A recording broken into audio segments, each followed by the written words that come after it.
Thank you very much, Glenn.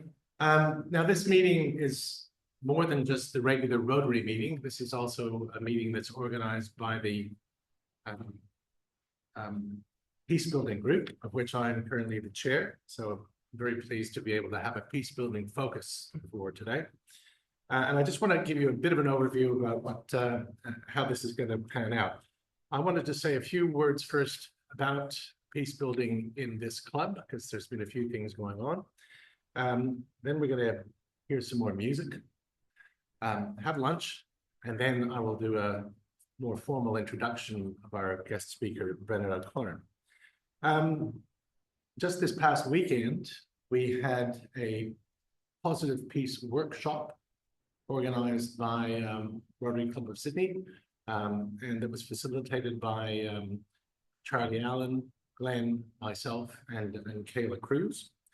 And we had members of the Filipino community were well represented. We had some of our recent Ukrainian members there. There were members from other Rotary clubs as well. And we were presenting a workshop based on the Institute for Economic and Peace Principles of Positive Peace. This is a workshop that is being delivered around the world now.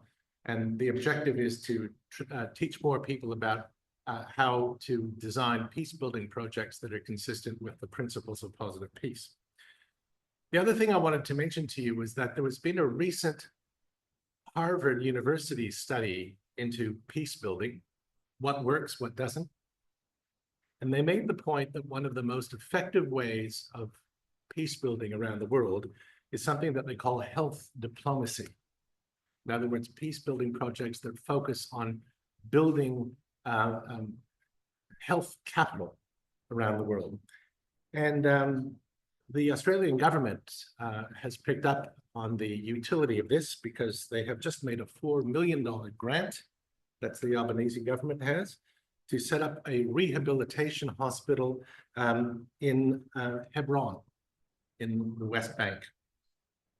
Now, that was an initiative of something called Project Rosanna, which you may have heard about. Project Rosanna was started in Melbourne. Its founder, Ron Finkel, has spoken to this group.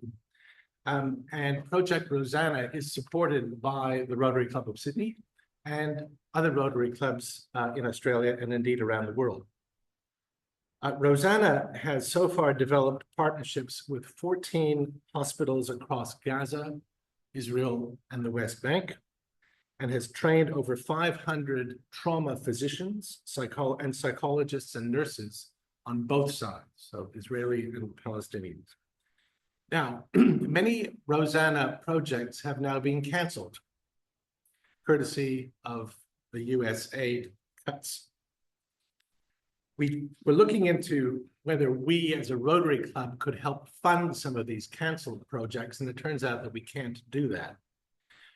But we can support initiatives that aren't affected by the US aid cuts. And there is a new initiative that is started by Rosanna that involves training female ambulance drivers in Israel and Palestine. It's a fairly modest project, but I'm looking into partnering with some other Rotary clubs to see whether we can collect some funds to help promote that health diplomacy program through Project Rosanna.